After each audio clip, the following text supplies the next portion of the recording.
விளாத்திலம் தொகுதி ஓர் சுற்றுப்பயணம். எங்கே போகிறோம் அப்படின்னா வடக்கு செம்மப்புதூர்.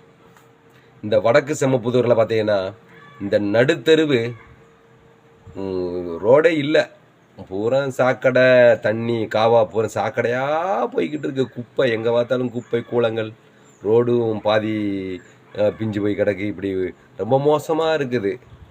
ஆனால் பஸ் ஸ்டாண்டை மட்டும் கட்டின மார்க்கண்டேயன் எதுக்காக கட்டினார்? பஸ் ஸ்டாண்டு ஒரு சில ஊர்களில் அவருடைய பேர் வரணுங்கிறதுக்காக கட்டினார். தவிர இந்த வடக்கு செம்மப்புதூரில் அடிப்படை வசதி, சாலை வசதியே இல்லாமல் மறந்துட்டார். இவர் செய்யறதுக்கு அதுக்கெல்லாம் திட்டம் இல்லை.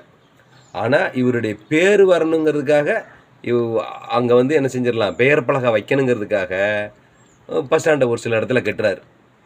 இதுதான் இவருடைய எண்ணமே. இவருடைய பேர் வரணும்னு நினச்சி தான் இவர் கெட்டுறாரு. தவிர மக்களுக்கு நல்லது செய்யணுங்கிற எண்ணம் இவருக்கு இல்லை.